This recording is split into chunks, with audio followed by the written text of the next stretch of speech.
Muy buenas noches, amigos televidentes. Bienvenidos a un nuevo episodio de Focos y de su segmento Zoom. La guerra El Salvador-Honduras, medio siglo después. Hoy, domingo, a las 6:10 p.m.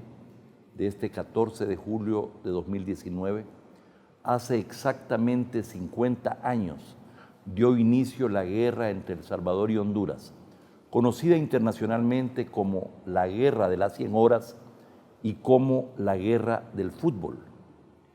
Dicho conflicto tuvo consecuencias muy importantes sobre la evolución política de El Salvador y sobre la relación entre ambas naciones, donde medio siglo después seguimos pagando sus consecuencias. Dichas consecuencias han sido poco estudiadas, siendo el tema de la entrevista de la próxima semana. Pero tanto los salvadoreños de mi generación, adolescentes entonces, como de las subsiguientes generaciones, conocemos poco o nada del origen de esa guerra y de cómo se desarrolló militarmente. Después de 18 años de un arduo y minucioso trabajo de investigación, el historiador militar salvadoreño, capitán Gerard von Santos, presentó el viernes recién pasado su libro Bombas sobre Toncontín, la verdadera historia sobre la guerra El Salvador-Honduras, julio de 1969. Una publicación de 689 páginas centrada en el desenlace militar de la guerra entre las Fuerzas Armadas de ambas naciones. Para que comparta en Focos algunos de sus principales episodios, nos acompaña esta noche el capitán Gerard von Santos. Bienvenido, Gerard. Muchas gracias, licenciado. Mucho gusto de tenerlo en este programa para discutir un tema de enorme importancia para El Salvador, y yo diría también para su futuro, pero del que tenemos limitados conocimientos, y esta es una deuda muy grande que tenemos todos los salvadoreños, y creo que su investigación, su esfuerzo enorme, pues va a ayudar a comenzar a arreglar cuentas con esta deuda pendiente. En primer lugar, la pregunta obligada es: ¿cómo un oficial de la Fuerza Armada que llegó a capitán y que después dejó la Fuerza Armada cuando terminó la guerra, decide entrar a meterse a hacer esta investigación tan grande y a dedicarse precisamente a los temas del estudio y del análisis de la historia militar? Bueno, mire, yo empecé a estudiar la historia militar desde que estaba en sexto grado, antes de ser militar. Y mi escuela fue el aprendizaje de la Segunda Guerra Mundial.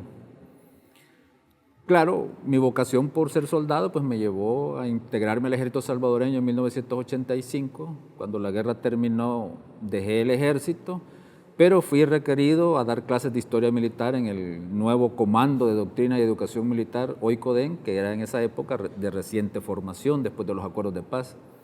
Uno de los temas que teníamos que investigar ahí para dar las clases era precisamente la guerra con Honduras. Y ahí nos dimos cuenta, como usted muy bien lo señala, que ni siquiera en la institución militar sabíamos los pormenores de estas operaciones militares, porque todos los documentos han desaparecido. Todos los documentos oficiales de la guerra desaparecieron. ¿Y a qué se debe eso? Mire, unos fueron destruidos en aquella famosa tormenta del Mitch, cuando se inundó el subterráneo del Estado Mayor, y en ese subterráneo estaban alojadas muchos contenedores con los documentos de la guerra con Honduras. Entonces se inundaron, se perdieron, y por más que se quisieron pues rescatar, no se pudo rescatar, ¿no? Y otros con el tiempo pues se han ido, perdieron su valor histórico y dejaron de ser funcional o de ser utilizados en las Fuerzas Armadas como parte de sus centros de enseñanza. Entonces, estamos hablando de que desde esa época, 97 al 98, empecé a estudiar este fenómeno y me di cuenta que no sabíamos nada. Han sido 18 largos años. Tuve que ir a Honduras hacer la investigación con los veteranos militares de aquel país y ahí me di cuenta de una enorme diferencia con El Salvador. Nosotros hemos perdido la memoria de esa guerra. Para los hondureños como que la haya pasado ayer. Casi me veía yo encerrado en las cárceles hondureñas de nuevo, porque es un nacionalismo furibundo el de los hondureños respecto a este acontecimiento. Entiendo que fue su padre, admirador del ejército prusiano, que lo introdujo en el análisis de la historia militar en la Segunda Guerra Mundial, y aún su nombre, le puso su nombre precisamente con un filo germánico, con el von, que viene, por cierto, de la aristocracia, ¿verdad? Sí, Alemana. Alemana, sí. Cualquiera pensaría que usted es alemán. No, si tengo el plante. Sí, mi papá es un admirador de los prusianos. Él, de hecho, fue militar. Estuvo 2 años en la escuela militar y por razones económicas tuvo que abandonar la escuela. Entonces decidió, él se llevó sus libros, sus manuales y nos dio el entrenamiento y la instrucción. Pero quizás fue más determinante mi madre, porque mi madre era profesora de ciencias sociales. Entonces ella daba clases de la Primera Guerra Mundial, la Segunda Guerra Mundial, el Imperio Romano, que eran las áreas que yo estaba estudiando. Entonces ella me llevó a la docencia, enseñándoles a sus alumnos estas materias. Ahí me encariñé yo con 2 cosas, la docencia y la expansión ya no solo del tema de la Segunda Guerra Mundial, sino que sobre el Imperio Romano, los fenicios, los griegos, las batallas, César, los galos. Y ahí comencé y me quedé enganchado en ese mundo de la historia militar. Tenemos que entrar en materia y la primera pregunta obligada es precisamente cuál es el origen de esta guerra. Mire, los académicos hablan de un montón de causas y que no sé qué, y que lo sociológico, que lo económico, que lo social, pero ninguna de esas per se era causa para llevarnos a la guerra. La causa que fue determinante para que el gobierno del general Sánchez Hernández decidiera ir a la guerra con Honduras fue la persecución y expulsión violenta de la minoría salvadoreña radicada en Honduras, con anuencia de los funcionarios del gobierno de aquella época. Estamos hablando de una minoría que llegó a representar, según la cifra que oí esta mañana en la conferencia, un 18%. 12%. 12% de la población hondureña. Sí, cerca de 300,000. Cerca de 300,000 personas. Y entiendo que el 85, casi 90% de la población extranjera en Honduras. Sí, éramos la minoría más fuerte en Honduras. Y bueno, aunque vamos a dedicar el próximo programa a estudiar este tema del origen y sus consecuencias con mayor detenimiento, cuéntenos particularmente qué fue lo que le indignó a la Fuerza Armada y que lo llevó precisamente a los oficiales a plantearle una especie de ultimátum, entiendo, al presidente Sánchez Hernández, precisamente para que tomara la decisión de ir a la guerra. Sí, hasta el 13 de julio de 1969, o sea, un día antes de la guerra, teníamos alrededor de unos 17,000 expulsados. Estos salvadoreños fueron despojados de su tierra, de sus saberes, de sus negocios, de sus dineros, y fueron separados.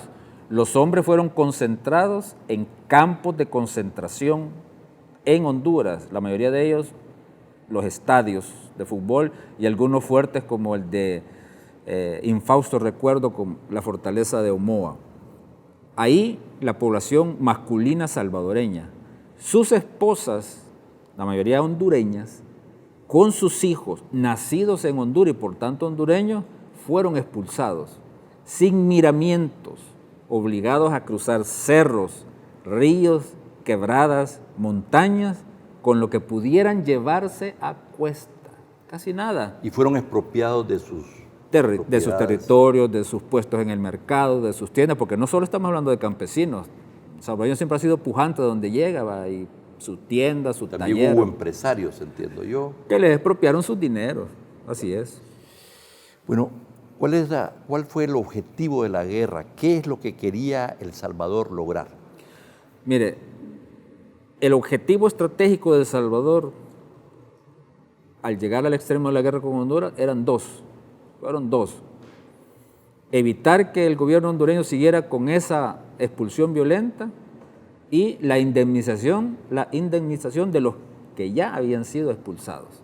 Esos eran los dos grandes objetivos que se planteó el gobierno salvadoreño.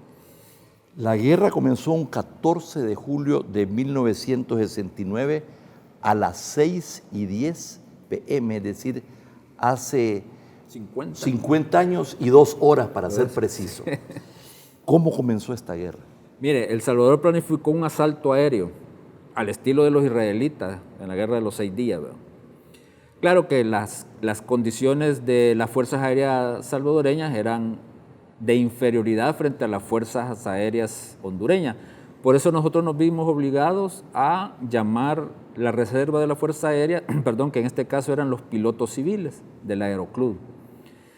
Y todos recuerdan pues que el Aeroclub estaba formado por pilotos que venían de las familias de abolengo de este país, que no solo eran pilotos, sino que también tenían sus propias aeronaves civiles. Entonces, cuando ellos fueron requeridos, dijeron, pate, aquí estamos. A pesar de que volaban aviones desarmados de uso civil, fueron requeridos y se les entrenó en el uso de lanzamiento de granadas de 60 milímetros, que eran lanzadas desde estas aeronaves a través de un paracaidista que las iba soltando. Es como que usted vea la Primera Guerra Mundial, que vea al piloto manejando el avión y atrás el copiloto dejando caer con las manos las bombas de aviación. Pero estos eran aviones civiles. Eran aviones no civiles. Preparados no para preparados, ese tipo. pero no se amedrentaron. ¿Y qué aviones militares teníamos? Nosotros teníamos 2 tipos de caza. El Mustang Cavalier de reciente adquisición, los habíamos comprado ahí por diciembre del 68, unos 6, 7 meses antes de la guerra, y los más viejos y vetustos corsarios de la época de la Segunda Guerra Mundial. ¿Va? Bueno, el libro dice bomba sobre Toncontín, que es precisamente el aeropuerto, ¿verdad?, de Tegucigalpa. Bomba sobre Toncontín, la verdadera historia sobre la guerra El Salvador-Honduras, julio de 1969. Aquí usted habla tanto de las acciones de la aviación como también de la infantería, ¿verdad?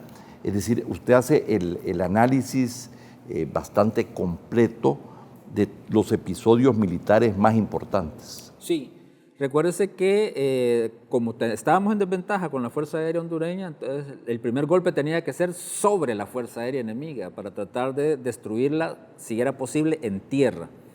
Por eso se ideó el ataque a Toncontín. Hay que recordar una cosa, mire, aquí cuando hablamos de Toncontín, de Santa Rosa de Copán, de Nacaome, o sea, los blancos que se escogieron eran blancos militares que estaban en esas ciudades, porque Toncontín tiene su terminal aérea civil, esa no fue objeto del ataque, sino la rampa militar y los cuarteles generales de la Fuerza Aérea Hondureña que están del otro lado. Ese fue el blanco. Y en las otras ciudades, los blancos fueron los cuarteles principales de los regimientos hondureños en esa época, los cuarteles regionales de los cuerpos de seguridad pública de ellos, el CES, Cuerpo Especial de Seguridad, y las pistas aéreas, porque teníamos que incomunicar a las Fuerzas Armadas hondureñas ubicadas cerca de la frontera para evitar que fueran reforzadas. Y desde el punto de vista de los objetivos de la aviación, ¿qué se logró? Bueno, hay un periodista polaco que, por cierto, fue el que le dio el triste nombre de la guerra del fútbol a nosotros, ¿verdad?, que narra en su libro, Kapuscinski. ¿Sí? El pánico que ocurrió en Tegucigalpa con el ataque salvadoreño sobre Toncontín.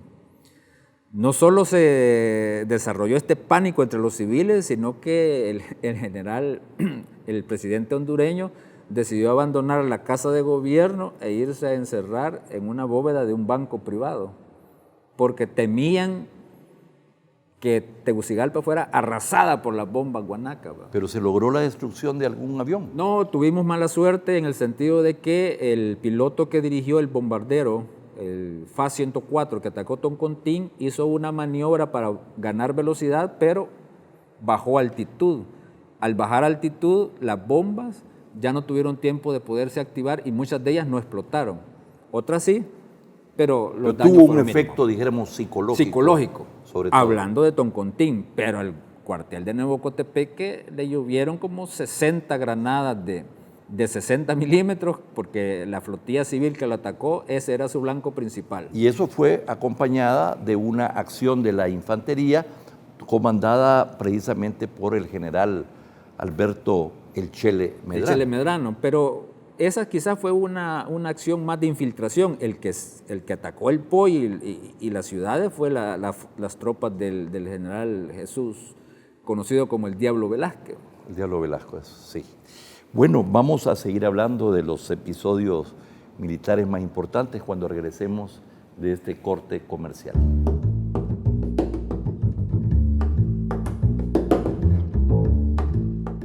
La guerra El Salvador-Honduras, medio siglo después, conversando con el capitán Gerard von Santos, autor de este enorme trabajo, Bomba sobre Toncontín, la verdadera historia sobre la guerra El Salvador-Honduras, julio de 1969, exactamente medio siglo después de que se inició la guerra entre ambas naciones.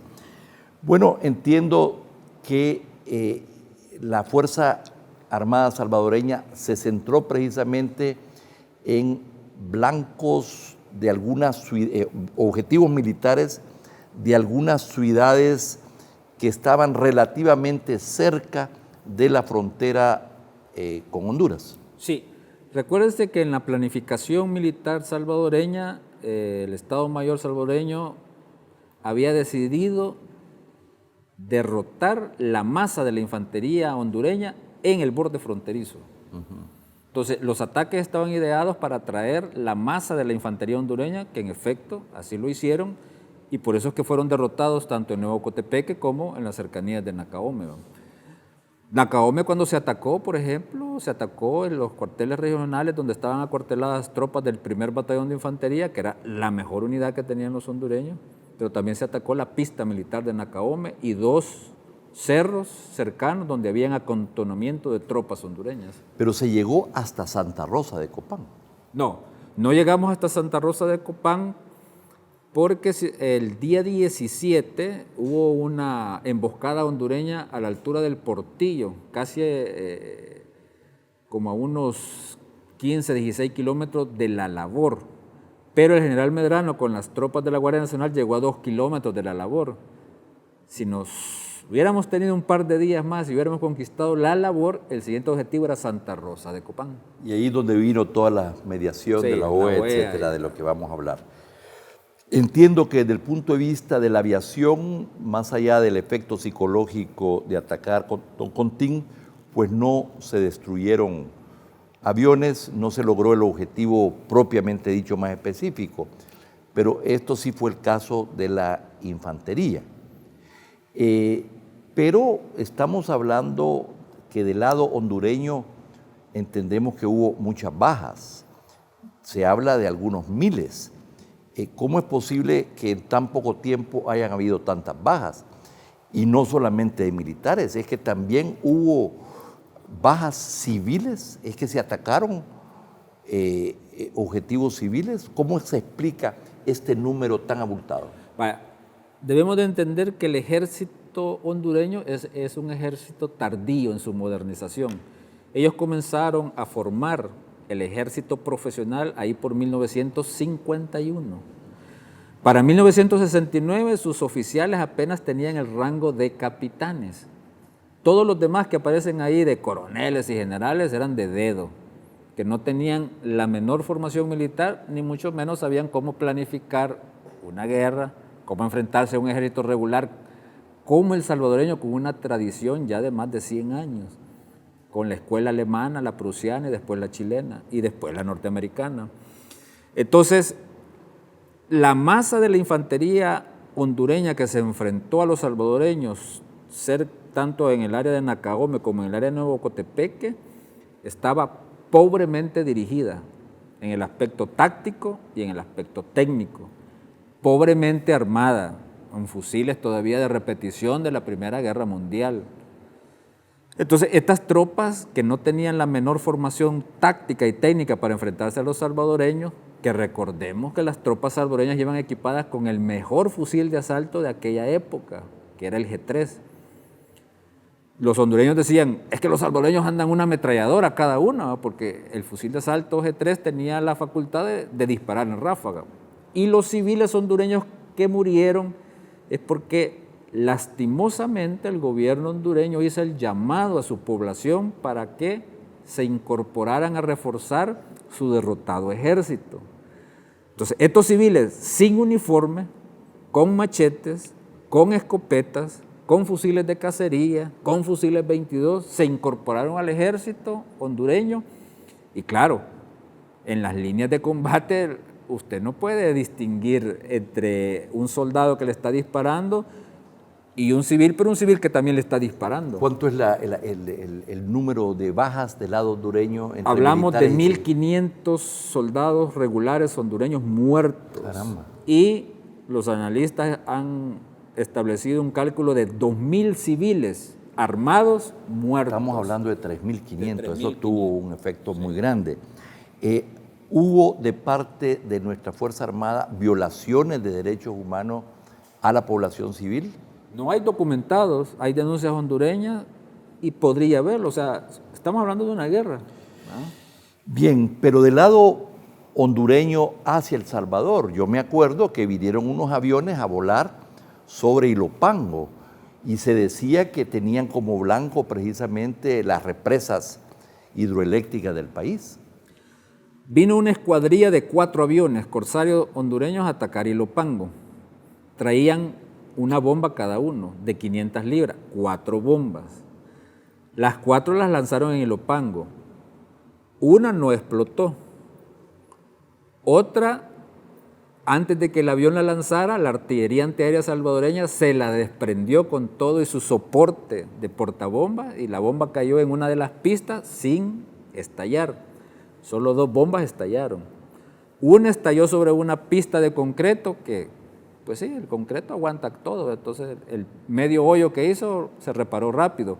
La otra bomba sí cayó en un hangar, destruyó una pared de un hangar y una pipa de agua que teníamos ahí cercana. ¿Cuántas bajas tuvimos del lado salvadoreño En ese ataque, de oficiales o de soldados? En ese ataque solo un paracaidista que con la bomba que reventó abajo del hangar, él estaba en su posición antiaérea y cayó y se golpeó. ¿Y ya en Honduras?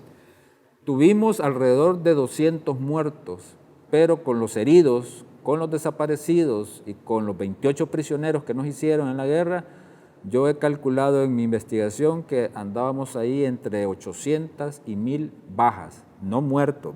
Estaba hablando que los muertos fueron cerca de 200, ya. Los demás son heridos. Sí. Bien, cuando usted hace el balance de la guerra, en síntesis, ¿cuál es su apreciación, Mire, las guerras se miden por el objetivo que usted se propone desde el inicio. Entonces, yo he catalogado esta acción militar salvadoreña como una victoria pírrica. Fue una victoria porque derrotamos a las Fuerzas Armadas hondureñas en el campo de batalla, pero no logramos los 2 objetivos por los que fuimos a la guerra.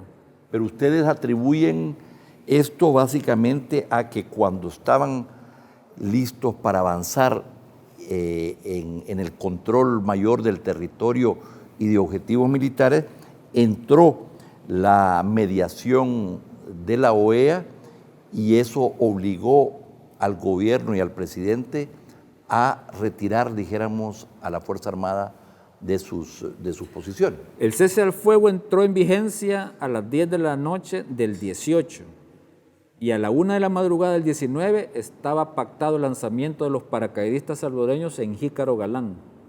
Si esa operación aerotransportada se hubiese ejecutado, hubiésemos conquistado Choluteca, San Lorenzo, Nacaome, todo el sur hondureño y nos colocaba a unos 16, 18 kilómetros de Tegucigalpa, la capital del país enemigo.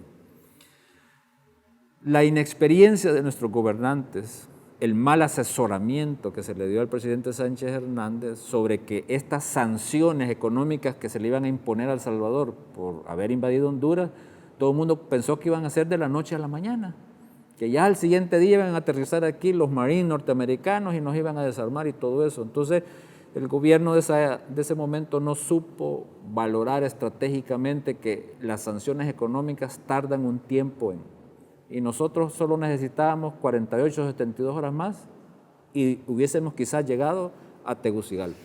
Pero bueno, entiendo que fue el embajador Sevilla Sacasa de Nicaragua que encabezó esta misión de la OEA. ¿Es que los norteamericanos estaban detrás? ¿De dónde tuvieron el músculo, la fuerza para poder influenciar al gobierno salvadoreño? La presión norteamericana, pero debemos recordar que en ese momento Nicaragua nos traicionó, por así decirlo, porque Nicaragua estaba liderando esa acción a través de Sevilla Sacasa, pero fueron los que le mandaron envíos de municiones al ejército hondureño para que siguiera resistiendo. Y que era el cuñado de Somoza, Sevilla Sacasa. No, pues sí. Bien, por eso define entonces usted la victoria como una victoria pírrica, porque lo que se logró y se iba a lograr en el campo de batalla no se tradujo, dijéramos, en los objetivos de negociación. Y después, entiendo yo de eso, continuó el éxodo de los salvadoreños al Salvador hasta llegar aproximadamente a unas 100,000 personas, sí, ¿verdad? Que 97,000 fue el último conteo. 97,000. Y quedaron, y se expropiaron las propiedades, todo, se perdió y nunca hubo una indemnización ni nada. Nunca hubo eso. Bueno, la narrativa que usted nos ha expresado no tiene nada que ver con lo que los militares y los políticos y los medios de comunicación dicen en Honduras. Allá es totalmente diferente. Y dijéramos, el tema del Salvador es algo de la guerra, es algo que ellos llevan muy presente, y cuando hay un problema político interno, siempre lo sacan. Siempre comienzan a sacar el tema de El Salvador, y pareciera que ese es un factor de cohesión nacional. ¿Cómo se explica esto? Es la humillación. El gobierno y sus fuerzas armadas fueron humillados con la derrota frente a los salvadoreños. Entonces había que construir un discurso de la victoria para sus ciudadanos, o sea, para su consumo propio. Entonces los hondureños empezaron a hablar que invadieron El Salvador, que unas tropas de ellos llegaron a San Miguel, otras llegaron a Santa Ana, y que hasta que se firmó el cese al fuego, esas tropas se retiraron a su lado fronterizo. Usted, además de esta obra monumental, hizo otra que se llama Guerra El Salvador-Honduras Ilustrada, con el historiador David Spencer, donde hay mucha fotografía, hay una introducción, etc. Y precisamente es el libro que nos ayudó, estas fotografías, a ilustrar precisamente este programa. Usted en su exposición el viernes pasado hizo referencia precisamente a el humor de la guerra, que es un humor negro, porque hubo muchísimas caricaturas, muchísimas, no sé si pinturas, pero ciertamente hay un lado negro, cómico, jocoso ante esta tragedia que la verdad que vivimos, porque no se puede hablar sino de una situación muy dura, muy difícil, no solamente por lo que le sucedió a nuestros compatriotas, ¿verdad? Y a sus familias, pero también ir a la guerra es un acto muy difícil.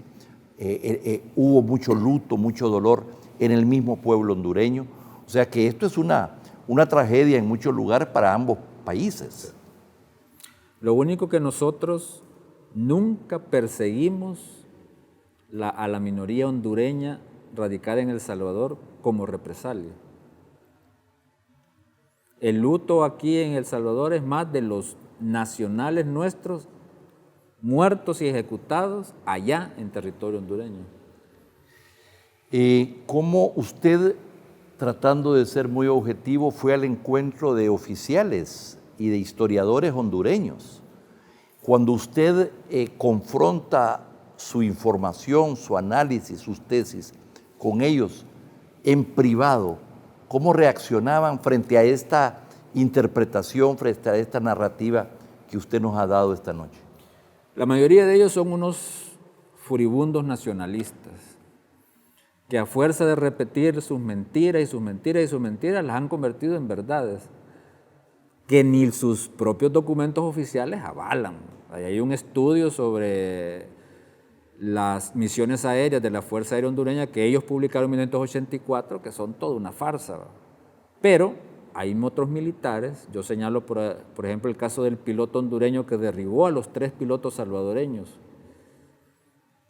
Es un hombre que ya no se ufanaba de eso, que contó las incidencias, que me confesó que en el último duelo aéreo con el capitán Cortés estuvo a punto de derribarlo, le impactó su aeronave y solo fue gracias a que los cañones de él eran de 20 milímetros, muy superiores a los de 12.7 del salvadoreño, es que él fue capaz de derribar al piloto salvadoreño. Fue uno de los duelos aéreos, usted lo va a leer ahí en detalle, más extremos y duros, y demuestra que nuestros pilotos también estaban a la altura, pero sus máquinas no. Y los analistas internacionales, que hay historiadores norteamericanos, europeos, sobre esta mal llamada guerra del fútbol, la guerra de las 100 horas, que dicen que fueron 120, ¿coinciden más con la versión salvadoreña o con la versión hondureña?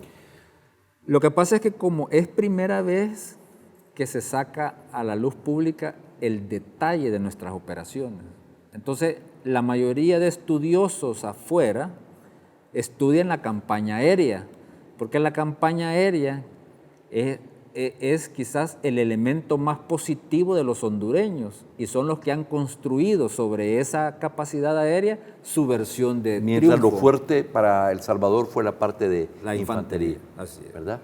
Bueno, el próximo domingo vamos a tener a 2 invitados, 2 historiadores muy reconocidos, para hablar sobre el origen y las consecuencias hasta la fecha de esta guerra entre 2 pueblos hermanos.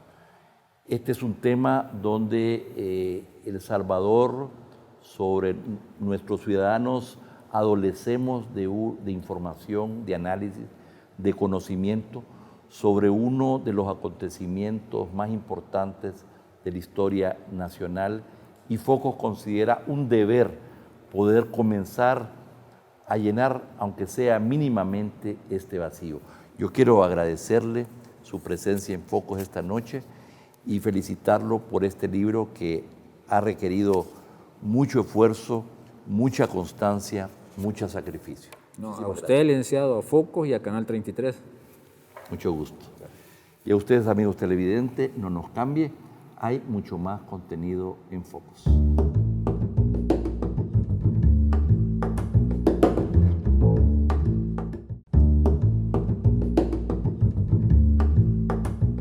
Las víctimas de desplazamiento forzado en El Salvador casi se duplicaron en 2018.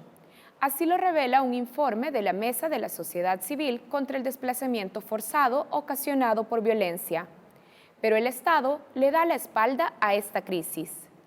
El número de adultos atendidos por la mesa aumentó 153% en 2018, llegando a 728 víctimas. Los niños, niñas y adolescentes afectados fueron 320, es decir, un 14.3% más que en 2017. La comunidad LGBTI también es blanco del desplazamiento forzado. En 2018 se atendieron 56 casos, el triple de los que se atendieron en 2017. La mayoría era población trans. Hoy en Focos exploramos las causas del aumento del desplazamiento forzado en El Salvador y la deuda que aún no subsana el Estado con las víctimas de este fenómeno. El desplazamiento forzado interno se refiere a personas que huyen de su hogar sin salir del país para evitar la violencia y la transgresión a sus derechos humanos. Este es un fenómeno multicausal, señala Naciones Unidas, pero en El Salvador la violencia es la principal razón que obliga a cientos a que abandonen sus hogares. Según datos del Ministerio de Seguridad y Justicia, las amenazas, extorsiones e inseguridad en la comunidad lideran las causas del desplazamiento forzado. El informe de la mesa, no obstante, es más específico e identifica razones como los homicidios contra familiares y desapariciones cometidas por pandillas. Ambos hechos aumentaron en 2018. En 50 casos atendidos por la mesa, se citó el homicidio contra familiares como la causa del desplazamiento forzado, frente a los 19 casos de 2017.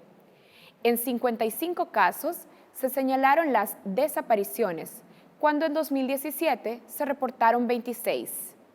La alta tasa de asesinatos también obliga a desplazarse. El Instituto de Medicina Legal estima que el 91% de las víctimas de homicidios en 2017 tenía entre 15 y 19 años. Al explorar el desplazamiento forzado entre las mujeres, la violencia de género también aparece entre las causas. Una de sus consecuencias es el feminicidio. Medicina Legal registró 468 mujeres asesinadas en 2017 y el 45% era menor de 29 años. En el caso de la población LGBTI, la discriminación, además de la violencia, se cita entre las causas. 1/3 de las víctimas de la comunidad LGBTI huyó de su hogar por amenaza de pandillas y 27% por intentos de homicidio basados en su orientación sexual. También por violencia física, extorsiones y abuso de autoridad de las fuerzas estatales. Estos datos reflejan una problemática que el Estado salvadoreño reconoce en su discurso, pero no en la práctica. En 2 ocasiones este año, el vicepresidente de la República, Félix Ulloa, aceptó la existencia del desplazamiento forzado. No obstante, hasta la fecha, no se han enunciado medidas concretas para enfrentarlo, pese a que la Sala de lo Constitucional ordenó hace un año crear una ley de atención para las víctimas. Este 14 de julio, ese fallo cumple 6 meses en desacato.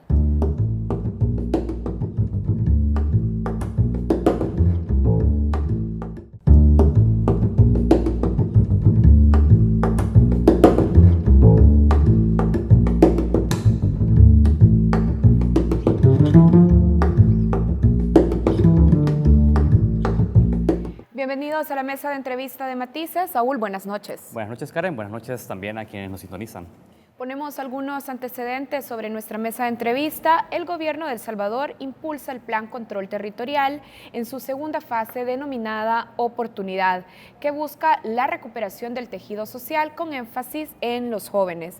En El Salvador, los jóvenes representan el 52.6% de la población total.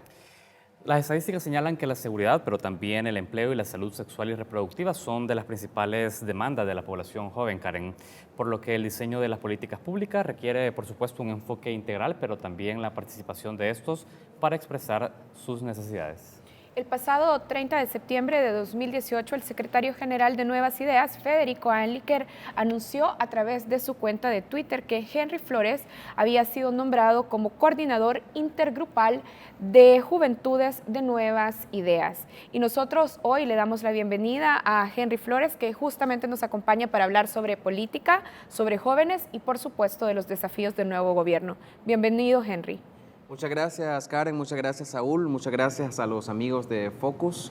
Es un honor estar aquí con ustedes para disipar cualquier duda o pregunta, comentarios que tengan esta noche. Muy bien, Henry, gracias por aceptar la invitación a Focus. Queremos empezar esta entrevista conociendo esta incorporación que tú tienes a Nuevas Ideas, porque ya lo hemos dicho, en septiembre de 2018 te anuncian como coordinador general de juventudes en el país. Pero hasta hace unos meses antes a ese nombramiento, tú de manera pública expresabas tus simpatías por el FMLN. De hecho, es conocido también tu participación dentro de la Secretaría de Transparencia y Participación Ciudadana del gobierno, de los gobiernos del FMLN. Queremos saber cómo se dio ese quiebre político y cómo llegaste a Nuevas Ideas. Bueno, creo que todos en algún momento, incluso el presidente Nayib Bukele lo dijo, más del 90% de salvadoreños hemos tenido simpatías y otros han sido afiliados a partidos políticos, ya sea en este caso a los partidos tradicionales, FMLN y Arena. En mi caso, nunca he sido afiliado a un partido político, de hecho a la fecha no soy afiliado a un partido político, no soy fundador de Nuevas Ideas, pero sí soy parte de las más de 200.000 personas que dimos la firma para que se constituyera este partido político y se inscribiera en el Tribunal Supremo Electoral. Es decir, sos coordinador nacional de Juventud de Nuevas Ideas, pero no eres afiliado al partido. Claro, no soy afiliado al partido Nuevas Ideas porque el partido no ha entrado en el proceso de afiliaciones. Lo que tenemos es un partido político en formación y que más adelante vamos a iniciar un proceso de organización donde todos los salvadoreños están invitados. Por supuesto que en algún momento formé parte de instituciones públicas. Tuve la oportunidad de trabajar en la Secretaría para Asuntos Estratégicos.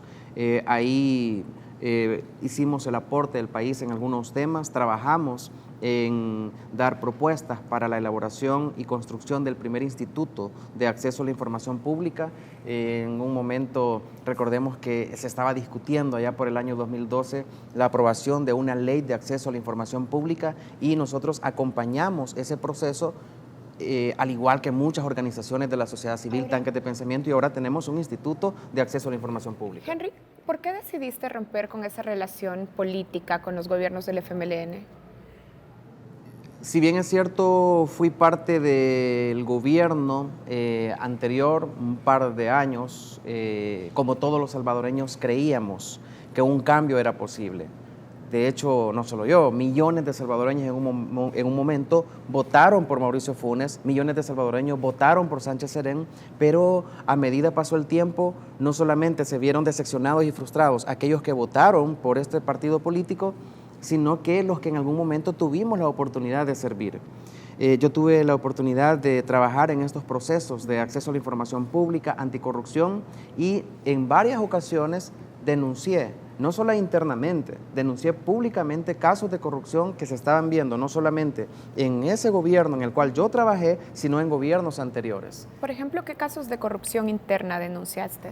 Mira, yo siempre critiqué internamente el por qué, por ejemplo, la Secretaría de Transparencia, y eso lo hice internamente, el por qué la Secretaría de Transparencia servía de...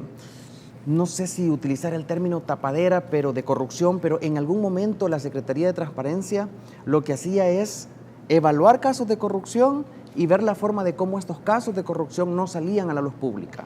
Casos como el de CEPA, por ejemplo. Todos sabíamos, y eso lo publicaron todos los periódicos, que habían despilfarros, que el presidente se iba con ciertas autoridades de casa presidencial y que en bares de la zona rosa se gastaban cientos, miles de dólares. ¿Y qué hacía en su momento esta secretaría? Llamar, citar a las autoridades y ver la forma de cómo este caso no se procesaba penalmente. ¿Y cuál era la recomendación? Bueno, reintegra el dinero. ¿Tú le exigiste algún tipo de rendición de cuenta o le exigiste al secretario Marco Rodríguez en su momento que tuviera una mayor proactividad o que lograra corregir este tipo de anomalías? Mira, en algún momento yo incluso les dije de me parecía malo el manejo eso internamente en el caso de CEPA, en el caso de Cifrido Reyes, por ejemplo. Todos recordamos que en un momento Cifrido Reyes era acusado porque se había servido de su influencia como político para comprar algunos terrenos del ICSFA a un valor muy por debajo del mercado. Pero luego sale el funcionario de Transparencia a defender la actitud de Cifrido Reyes. ¿Y se lo reprochaste? En ese momento lo que yo dije, bueno, que se defienda a Cifrido Reyes.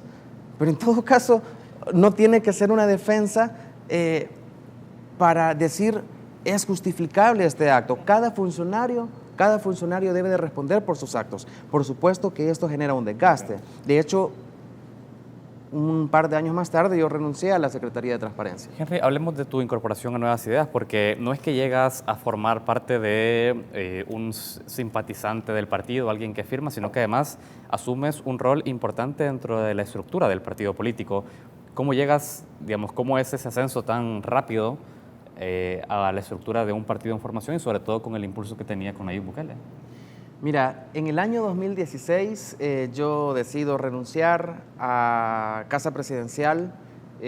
Como ya les he mencionado, trabajaba en asuntos de transparencia, anticorrupción, en comunicaciones y elaborábamos un par de propuestas. Llegó el momento en que me sentí que a nivel profesional había dado lo que pues tenía que dar y que los principios por los cuales yo había ingresado al gobierno ya no eran compatibles con mi visión de trabajo y con mis valores morales. Decido renunciar y yo siempre he estado vinculado también a organizaciones sociales y juveniles. En ese momento, después de renunciar, asumo como vicepresidente de la Red de Juventudes en el Exterior, en Estados Unidos, en Los Ángeles, además de asumir la presidencia de varias organizaciones y empezamos a hacer convenios con universidades del mundo. Me dedico a mi negocio, pero antes de eso ya había una especie de relación con el que entonces era alcalde de San Salvador. Esa relación... ¿Tuya con Nayib Bukele? Sí, hubo una relación con el presidente a nivel de plática, como me imagino él tiene con población o líderes que en algún momento han aportado al país. En un momento, estando en la Secretaría de Transparencia y Anticorrupción, yo denuncio casos de corrupción sobre plazas fantasmas en gobiernos de Arena. En ese momento se me acusa incluso falsamente de... Estás hablando del caso CNR, el caso que del publicaste centro, en Transparencia Activa. Exacto, esos casos se publicaron en un periódico que también fundamos, de hecho fui en Transparencia Activa, y eso genera un impacto y un golpe interno no solamente en Arena, sino que internamente en Casa Presidencial. Yo decido denunciarlo, no obstante que gente interna de Casa Presidencial, pues algunos no estaban de acuerdo.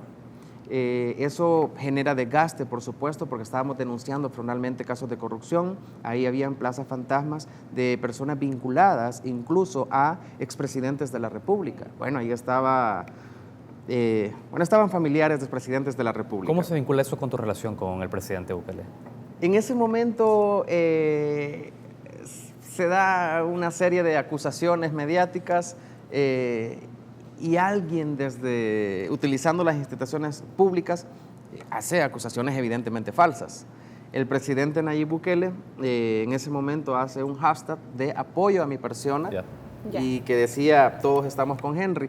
Así fue cuando el presidente dice todos estamos con Henry, que inicia, yo realmente no le conocía personalmente y se da la oportunidad de conocernos y él me dice hay que seguir denunciando la corrupción. A mí me parece que en ese momento era un líder que también denunciaba, en ese momento él estaba denunciando los primeros casos de irregularidades dentro del FMLN. Ahora, nos gustaría entender el trabajo que actualmente estás haciendo dentro de Nuevas Ideas. Estamos ya también pensando en el 2021, en las elecciones municipales y legislativas.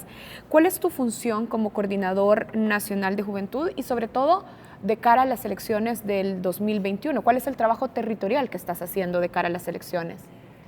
En el año 2018 me nombran coordinador nacional de la intergrupal, porque hay bastantes grupos, pero con funciones nacionales, de la juventud de Nuevas Ideas. En ese momento yo asumo el cargo con la plena confianza de que un mejor país era posible, que Nayib Bukele representaba esa esperanza y así fue. Era un cargo en medio de la campaña. Exacto, era un cargo en medio de la campaña y que hemos seguido asumiéndolo, así como el secretario general, que lo nombran secretario general y que pues sigue asumiendo como secretario general del partido. En ese momento empezamos con ese sueño y gracias a Dios ganamos la presidencia de la República. Nosotros hemos seguido trabajando, en mi caso yo sigo trabajando con grupos no solamente de Juventud de Nuevas Ideas, sino que con grupos de la sociedad civil, con organizaciones, con universidades. Cuando decís sigo trabajando, ¿a qué te estás refiriendo específicamente? ¿En qué consiste ese trabajo?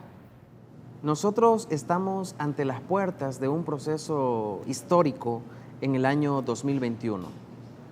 Como jóvenes estamos comprometidos a que podemos hacer la diferencia. He planteado que los jóvenes debemos agarrarnos los espacios públicos y esos espacios públicos están en la Asamblea Legislativa, esos espacios públicos están en el gobierno, esos espacios públicos están en la sociedad civil. Pero nosotros como Nuevas Ideas nos enfrentamos pronto a un escenario en el que tenemos la posibilidad de ganar la mayoría de espacios como diputados y diputadas. Yo he animado a los jóvenes, mujeres, adultos, a todas las personas que tengan el deseo de servir al país y que lo hagan con convicción, a que participen de los procesos, no solamente como candidatos a diputados y diputadas, sino como alcaldes. ¿Tienes tú? Pero en lo personal, yo sí quisiera que muchos jóvenes, que el 50% o más de los jóvenes sean candidatos, es decir, que de la planilla de candidatos a diputados y diputadas de Nuevas Ideas, que el 50% o más sean jóvenes. Esa es mi aspiración, pero por supuesto que eso lo van a decidir las internas del partido y el pueblo salvadoreño. Respóndenos algo, Henry, porque el trabajo que tú haces es de carácter territorial y forma parte de la estructura del partido político en formación. Una vez constituido, seguramente habrá un proceso de reclutar perfiles para presentarse a cargos como alcaldes y diputados de la República. ¿Cómo pretende Nuevas Ideas o cómo estás tú ya identificando no cometer los mismos vicios que se le señalaron a Arena y al FMLN en su momento para poder incorporar perfiles territoriales a cargos de elección popular? Se decía, eran designaciones de dedo, no eran particularmente elecciones participativas. ¿Cómo esto se está corrigiendo o cómo se espera corregir dentro de un proceso dentro de Nuevas Ideas? Fíjate que Nuevas Ideas va a seguir así como nació, y esa es básicamente la respuesta. Para evitar cometer los errores que hizo Arena y evitar cometer los errores que hizo el FMLN, en Nuevas Ideas nos estamos planteando que vamos a seguir así como inició, y lo dijo incluso el presidente de la República en su última aparición en Facebook Live como líder de Nuevas Ideas, porque la gente así lo ve, y él dijo claramente, va a ser mi última aparición y la última vez que comento sobre el partido, porque ahora yo voy a ser presidente de la República. Y él dijo, va a seguir el movimiento, sigue el movimiento Nuevas Ideas, y el partido iniciará un proceso de estructuración en donde van a ser las bases las que van a decidir. Ahora, entendemos que trabajas en ese proceso en los territorios de organizar bases y de activar el territorio específicamente con los grupos de jóvenes. ¿Estás interesado en buscar una candidatura como diputado o como alcalde? Mira, ahora tenemos julio del año 2019, ¿verdad? Y sí creo que es importante que los jóvenes nos agarremos los espacios. Yo creo que en su momento tendría que evaluarlo, todavía falta un año, no lo descartaría, tampoco diría sí, no, pero por supuesto que creo firmemente que es necesario que nos agarremos los espacios, ya sea como diputados, ya sea como candidatos a alcaldes o ya sea como concejales. Y no lo digo por mí, lo digo por muchos jóvenes líderes a nivel nacional que yo creo que pueden llegar a la Asamblea Legislativa como candidatos a diputados y diputadas. Muy bien. Henry, vamos a hacer la primera pausa de esta entrevista. Karen, enseguida regresamos con Henry Flores, quien es el Coordinador Nacional de Juventud de Nuevas Ideas.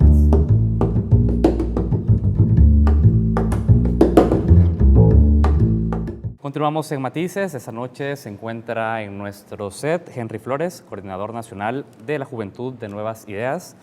Henry, hablábamos hace algunos minutos sobre tu incorporación a Nuevas Ideas, esta ruptura que haces tú en tu relación con el FMLN, ya has explicado sobre esto. Antes de seguir al siguiente... Bueno, yo nunca estuve con el FMLN en las hablamos estructuras. Pero sí de la simpatía y la participación de ese gobierno. En un momento fui simpatizante del gobierno, pero no fui parte así de las estructuras de ese partido. Queda claro. Y quisiera que me ayudaras a poder profundizar y aclarar mejor ese aspecto cuando yo te mencionaba cómo pretende Nuevas Ideas no volverse un partido verticalista y que realmente sea fiel a la participación de sus bases a la hora de participar en candidaturas de elección popular. Tú me decías, porque vamos a continuar siendo la estructura del movimiento que somos actualmente, pero eso concretamente, ¿qué es? ¿Qué representa? Porque hay muchos liderazgos también dentro del partido que podrían asumir un rol verticalista, un presidente que también ha centralizado y que ha mostrado una gestión centralizadora. Digo, ¿qué garantías tenemos de que lo que me estás diciendo realmente se va a transformar en un movimiento horizontal? El movimiento sigue siendo horizontal. ¿Por qué? El movimiento no es el partido político y el partido político no es el movimiento. Es decir, nosotros en Nuevas Ideas tenemos dos elementos. Tenemos el movimiento y tenemos el partido político. ¿Quién va a elegir a los próximos candidatos a diputados y alcaldes? ¿El partido o el movimiento? Lo va a elegir el movimiento y el partido. Es decir, no es el partido el que va a imponer los próximos candidatos a diputados y alcaldes. Y las personas del movimiento pueden ser afiliadas. Y los miembros del partido político también pueden ser afiliados. El partido político es una herramienta del movimiento Nuevas Ideas. Es decir, si tú querés ser parte de Nuevas Ideas, no necesariamente tenés que estar en el partido. Tú puedes crear un grupo de Nuevas Ideas. En un municipio pueden haber 1, 2, 3, 4 grupos del movimiento Nuevas Ideas y perfectamente estos pueden ser afiliados y en algún momento participar de las internas en el proceso para candidaturas, ya sea del partido o de candidaturas para elección popular. ¿Y dónde están los límites entre el movimiento y el partido? Es decir, ¿quién fija el límite? El partido político tiene límites. La estructura del partido tiene límites que son impuestos por las leyes que hay en el país. En este caso, la ley de partidos políticos, que es regido este partido y todos los partidos a su vez por el Tribunal Supremo Electoral, hay sentencias de la Sala de lo Constitucional, etc. En el caso del movimiento, no.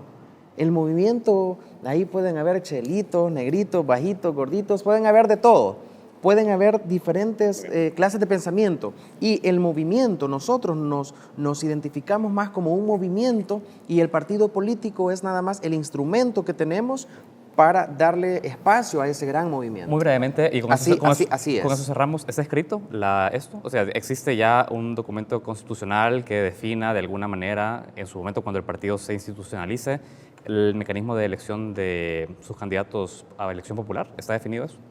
Bueno, por supuesto que el partido político tiene documentos, tiene estatutos. ¿Y el movimiento? Y el movimiento es un movimiento que puede ser libre, que puede ser horizontal. El movimiento no es parte del partido político como tal, sino pues son dos herramientas. Bueno, el partido político es una herramienta y es la herramienta del movimiento. Bien. Pero al final es el partido político, digamos, el que va a administrar, por decir algo, en su momento el proceso de elecciones internas y que van a ser transparentes para que las personas del movimiento puedan participar. Henry, queremos hablar ahora de las medidas de seguridad que ha anunciado el gobierno del presidente Nayib Bukele. Como decíamos en la introducción a este programa, muchas de esas medidas tienen especial énfasis en los jóvenes. Y claro que es así porque el Informe de Desarrollo Humano 2018 señala, de hecho, que los jóvenes son los principales víctimas, pero también victimarios de la ola de violencia. Hablemos de cómo el Ejecutivo incorpora tu opinión. ¿Han pedido tu opinión como Coordinador Nacional de la Juventud sobre la estrategia de seguridad que están desarrollando? El gobierno de El Salvador, el presidente Nayib Bukele, pues él lo dejó claro en su Facebook Live, pues ya no es parte del partido político, sino que ahora pertenece al corazón del pueblo, a todos los salvadoreños. En su momento nosotros sí dimos recomendaciones, yo mismo he dado recomendaciones al presidente antes y después del GANE el pasado 3 de febrero. ¿Recomendaciones son personales o a través de un canal que se abrió para escuchar a los integrantes del partido político o de Nuevas Ideas? Mira, está el Plan Cuscatlán. Y el Plan Cuscatlán en la campaña surgió a partir de escuchar a toda la población. Por supuesto que hubo un canal. En su momento nosotros también como partido político hemos dado nuestras recomendaciones, pero sí se escuchó a la gente. Y así fue como surgió el Plan Cuscatlán. Nosotros hemos propuesto en este tema de juventud, de seguridad, acciones que ahora se están implementando y que ahora vemos los resultados, fase 1, fase 2, fase 3, y donde estamos pidiéndonos como gobierno, sino como población salvadoreña, que los diputados se sumen a estas estrategias porque al final no es un favor que le están haciendo al presidente Nayib Bukele, sino es El Salvador el que está en juego, si se hunde en ese barco o no. Al final no es un problema para el presidente, sino es un problema que tenemos que resolver todos. Luego de ver implementadas, o al menos en esa fase en la que se encuentra tanto la parte 1 como la parte 2 del Plan Control Territorial, ¿te ves representado en esa estrategia de seguridad que impulsa el gobierno? Por supuesto que me veo representado porque es un plan integral que está escuchando a todos los sectores y que está incluyendo a todos los sectores. Veamos, la fase 1 tenía que ver con control territorial. Y vimos a una policía, a una Fuerza Armada muy unida y que empezó a salir a las calles y producto de eso, en el primer mes de nuestro gobierno tuvimos reducción de homicidios en comparación del último mes y en comparación del último mes del año anterior. Y los homicidios han ido disminuyendo. De hecho, se encuentra el gobierno con 10, 11, 12 homicidios diarios y ahora el promedio anda entre 5 y 7 homicidios. Bueno, recientemente se tuvieron nada más 2 homicidios por día y no solo fue un día, fueron 2. Entonces, ¿qué es lo que está pasando? Se está viendo el tema de seguridad no solamente como represión. El presidente lo dijo en su momento, por supuesto que va a haber combate frontal, pero también va a haber reinserción y también va a haber prevención. Y eso es lo que nosotros ahora estamos viendo. Henry, en tu recorrido territorial como coordinador de la Juventud de Nuevas Ideas, ¿habrás encontrado opiniones de jóvenes o expresiones de jóvenes que en medio de este combate frontal, como decías, por ejemplo, en los gobiernos anteriores habrán sufrido algunas prácticas abusivas de agentes de seguridad del Estado? ¿Cómo garantizas que en este nuevo plan de control territorial no se caiga en esas mismas prácticas? Mira, el presidente y su gabinete sí están escuchando a la población y se está trabajando en un plan que incluya a todos los sectores. De hecho, quiero comentar algo. Hace poco yo tuve la oportunidad de visitar un lugar, andaba en una visita territorial de Nuevas Ideas en vista al lago en Ilopango. Yo realmente no sabía a dónde iba y ya cuando estaba en el lugar, habían 3 policías. Bueno, nos revisaron. Y me empieza a contar la gente que ahí habían fosas clandestinas. Incluso ahí hay cementerios en vista al lago, en Ilopango. Bueno, eso yo lo supe hasta que ya iba saliendo. Salimos miedosos. De hecho, hace poco hubo una noticia de que habían encontrado unos cuerpos y fosas clandestinas. De esto hay varios lugares en el país. O sea, esa es la herencia que nos dejó el FMLN y que nos dejó Arena. Por supuesto que se necesita el combate frontal. La gente necesita seguridad, necesitamos agarrar el control. De acuerdo.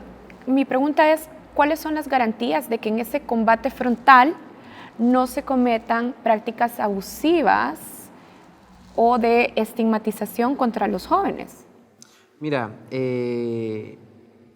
la fase 2 tiene que ver con el tema de prevención. Y los policías están trabajando no solamente en el tema de represión, sino que también en el tema de garantizar esa confianza a la ciudadanía.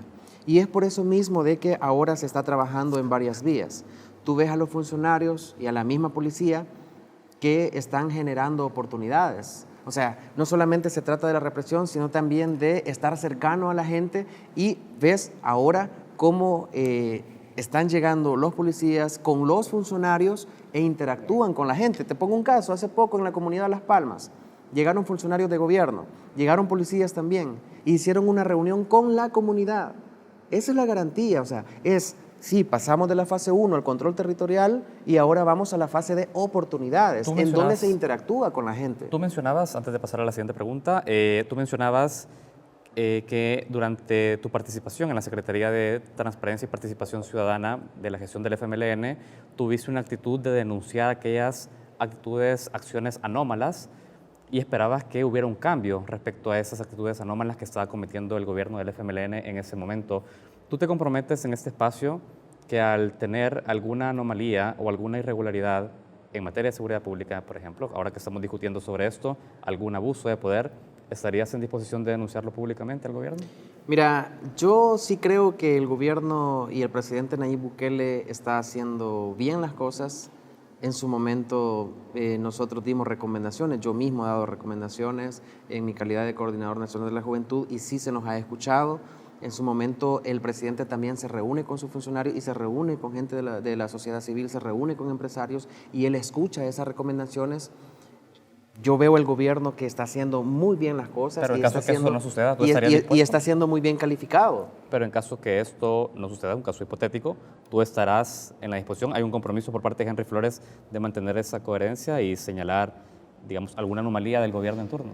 Mira, yo creo que no solo se trata de mi persona o de Henry, sino que creo que todos los ciudadanos deberíamos de adquirir el compromiso, y eso el presidente lo ha dicho en su momento, cuando yo no haga bien las cosas, sí sería bueno que, él lo ha dicho, que me digan en qué estamos fallando, porque si no estaríamos cometiendo los mismos errores de Arena y del FMLN. Yo creo que todos deberíamos de asumir ese compromiso de decir esto se está haciendo bien o esto se está haciendo mal, y por supuesto que hay canales también para que nosotros podamos transmitir esa información. Henry, ¿cuál es tu opinión sobre el nombramiento de Salvador Alas, conocido como La Choli, como comisionado presidencial para proyectos de juventud dentro de esta estrategia de recuperación del tejido social en los territorios? Mira, yo sí creo que el presidente tiene toda la potestad de elegir a su gabinete, a sus ministros, a sus ministras, y en su momento él hizo una selección y ahora hemos observado que él ha nombrado a pues, 2 referentes que llevarían el tema de juventud. ¿Y consideras que tiene méritos para ocupar esta función? Mira, nosotros hemos visto a Salvador visitando el territorio, y yo creo que a todos los funcionarios, incluido a este personaje, se le va a juzgar por los resultados, por los actos y por las acciones que se estén tomando en el territorio. Algunas voces de la sociedad civil y organizaciones feministas se han pronunciado por su nombramiento, diciendo que en el show que producía se promovían algunas ideas de violencia contra la mujer.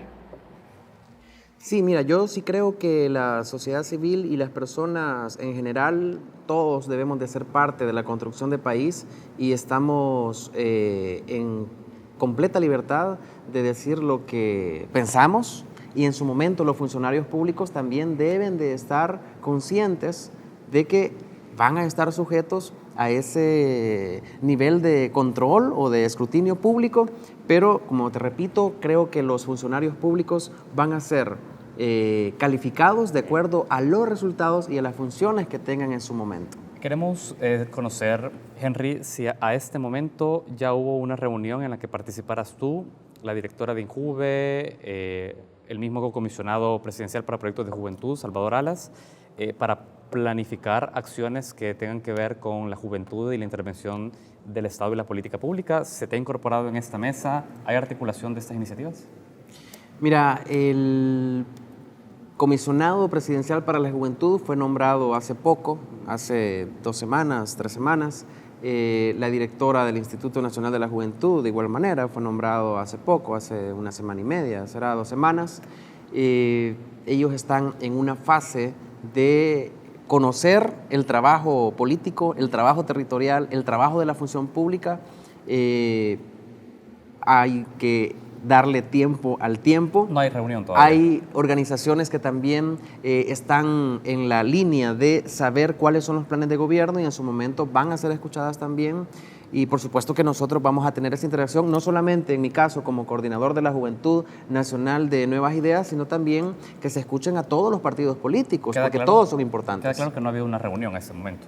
En este momento no ha habido una reunión entre, digamos, partido y gobierno en este tema de juventud, pero claro está, o sea, el partido es una cosa y el gobierno es otra, y en su momento todos van a ir sumando desde sus trincheras. ¿Cómo llegó a ti la noticia del nombramiento de la directora del INJUVE cuando eras tú el referente de juventudes del partido político, y de manera natural se pensaría que ibas a ser tú la persona que iba a dirigir la principal entidad del Estado encargada de articular con jóvenes y trabajo territorial? ¿Cómo llega esa noticia? ¿Te sorprendió? Mira, yo siempre dije en cada espacio en donde estaba, en televisión, radio, lo dije 4 días antes de los nombramientos incluso, que yo estaba dispuesto a trabajar no solamente desde el gobierno, en donde el presidente lo decidiera, en donde el gabinete lo decidiera, sino desde donde la gente lo decida, o, lo dije varias veces, desde donde yo lo decida, porque me sienta bien. En su momento yo decidí dejar todos mis proyectos para sumarme a una campaña electoral, di todo mi tiempo, todo mi corazón, abandoné todos los proyectos para sumarme al 100% a la campaña electoral, y estoy seguro y confiado en que las decisiones del presidente de la República son las mejores y que vamos a tener un buen gobierno.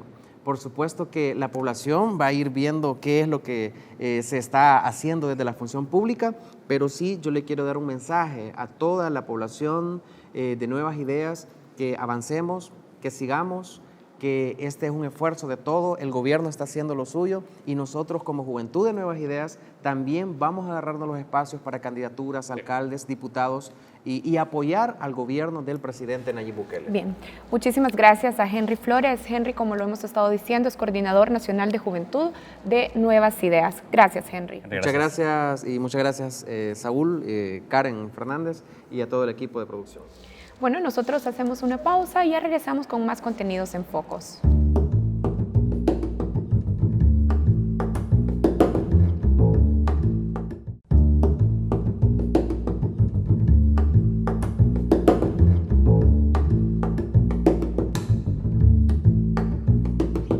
Bienvenidos a Reflejos, el segmento de análisis internacional de Focos TV.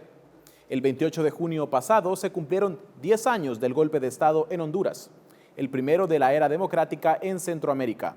El golpe militar derrocó al expresidente Manuel Zelaya. ¿Cómo está la institucionalidad hondureña a una década del suceso? Para responder esta pregunta, enlazamos hasta Tegucigalpa con Rolando Sierra, director de Flaxo Honduras y exmiembro de la Comisión de la Verdad que investigó el golpe a Zelaya. Bienvenido a Focos, Rolando. Muchas gracias, Andrés. Bien, para comenzar, a una década del suceso, ¿cómo entender las circunstancias que llevaron al golpe de Estado en Honduras? Bien, como lo planteó el mismo informe de la Comisión de la Verdad y la Reconciliación del año 2012, Honduras llegó a una situación de golpe de Estado, en primer lugar porque se llegó casi a una situación de irrespeto, digamos, a la ley de todos los distintos sectores, una situación como de crisis política, incapaz, por un lado, la clase política de manejar una situación como lo fue la propuesta en torno a una cuarta urna, como también de la misma institucionalidad político-electoral. Esto unido también, por supuesto, a intereses externos, el temor, digamos, político-ideológico, de la influencia de ciertos sectores, incluso del poder, de la influencia que podría representar el gobierno de Chávez en ese momento, sobre todo recordando que el gobierno de Manuel Zelaya había firmado Petrocaribe, estaba también por firmar el ALBA. Todo esto llevó entonces por un lado, a un temor de la clase política, de los grupos económicos en torno a esto, y fue, digamos, más bien la figura de la cuarta urna, en donde el supuesto, digamos, era la cuestión de la reelección, lo que generó que se unieran, digamos, los diferentes grupos de poder con grupos políticos y grupos de parte también del Estado, como las Fuerzas Armadas y los militares, para decidir el derrocamiento de Manuel Zelaya. Ahora bien, ¿cómo evaluar la institucionalidad hondureña a 10 años del golpe de Estado? Bueno, al hacer un balance 10 años después en Honduras del golpe de Estado, precisamente lo que hay que decir es que el golpe de Estado en buena medida se dio por la debilidad de la institucionalidad democrática hondureña para gestionar la crisis sociopolítica que se generó en el 2009. 10 años después, de acuerdo a los diferentes análisis, a los diferentes estudios de opinión, lo que refleja es que se sigue teniendo una debilidad institucional, un déficit institucional quizá mayor incluso que el del 2009. Esto significa, digamos, especialmente por las elecciones del 2007, en donde la institucionalidad electoral entró en crisis, los altos niveles de desconfianza de parte de la ciudadanía hacia la institucionalidad electoral, hacia la transparencia de los procesos electorales, unido también a una no clara, digamos, división de los poderes del Estado, y especialmente también con bajos niveles de credibilidad y de confianza en la figura del Congreso Nacional. Se ha transcurrido prácticamente estos 10 años con la misma institucionalidad, con la misma legislación, y por lo tanto siempre estamos en situación de una crisis continuada. ¿Cómo este acontecimiento en específico ha llevado a configurar un gobierno inestable y donde los derechos de los ciudadanos no están garantizados. Y bueno, esto, una de las consecuencias quizá más significativas del golpe de Estado es que también no solo cambia el sistema político, sino también cambia un poco el modelo, digámoslo así, de gobernabilidad que había existido en Honduras hasta el 2009. Y de alguna manera, Honduras había permanecido un modelo de gobernabilidad sistémico, es decir, frente a determinadas presiones, situaciones de la sociedad, el sistema hacía cambios, pero esto no significaba, digamos, mayor fortalecimiento democrático, pero se lograba procesar de alguna manera las situaciones de crisis.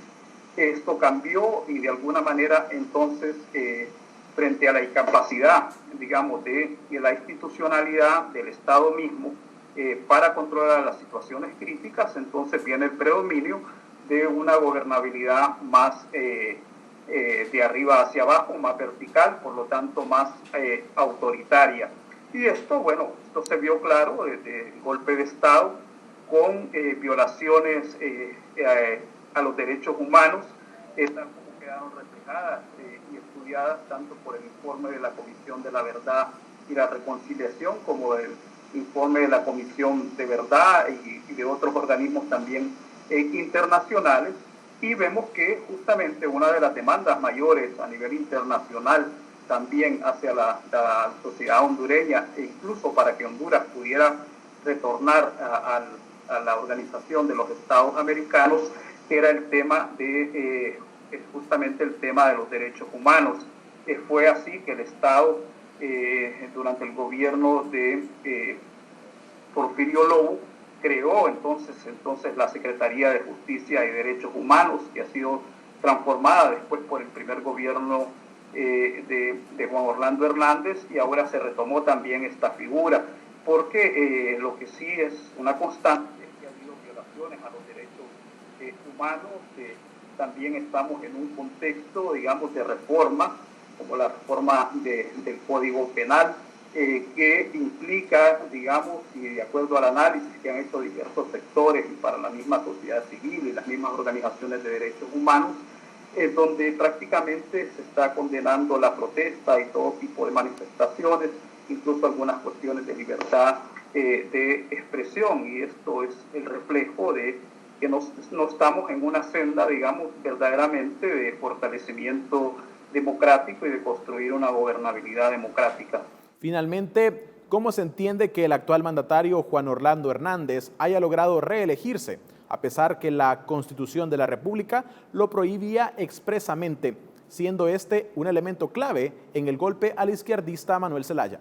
Bueno, desde mi perspectiva, precisamente este es el ejemplo mayor, digamos, de la debilidad institucional del país, justamente en un tema tan álgido y tan complejo, bajo que se dio un golpe de Estado en el 2009 bajo el supuesto, digamos, de la reelección, como 8 años después prácticamente esto pasa sin mayor proceso de consulta, tal como lo diría el artículo 5 de la Constitución de la República.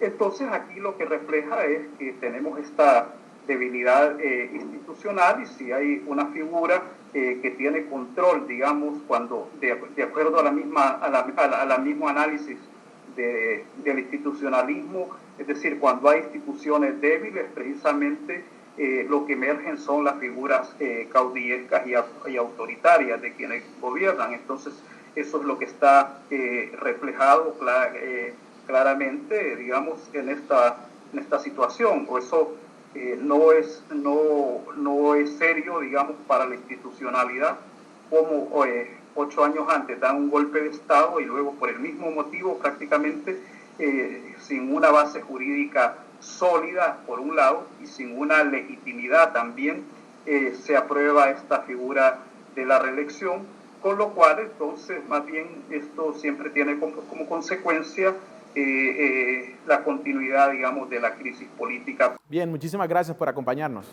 Bueno, Andrés, gracias a usted. Con esto concluimos nuestro segmento Reflejos. Para ver este y otros análisis internacionales, ve a focostv.com. Ya volvemos.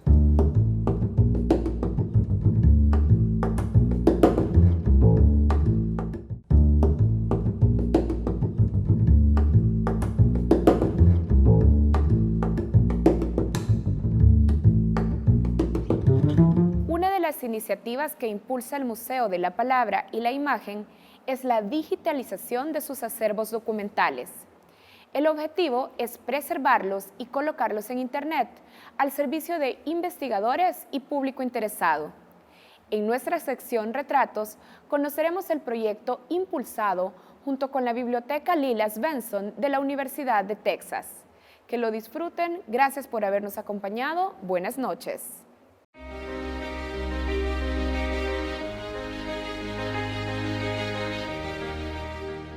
Un equipo conformado por Alberto Palacios y Jennifer Isasi de la Biblioteca Lilas Benson de la Universidad de Texas en Austin viajó a El Salvador para realizar el taller de preservación y digitalización de colecciones documentales del Museo de la Palabra y la Imagen. La capacitación, dirigida a personal del Archivo Histórico, permitirá continuar la digitalización de varias colecciones, como periódicos, afiches o los bordados relacionados con la memoria histórica de mujeres que los produjeron durante su exilio en los refugios de ACNUR en los años 80. Para el desarrollo de esta iniciativa, el MUPI recibió la donación de equipo profesional y software especializado que permitirá colocar en la web valiosos documentos para ser consultados por investigadores y público interesado.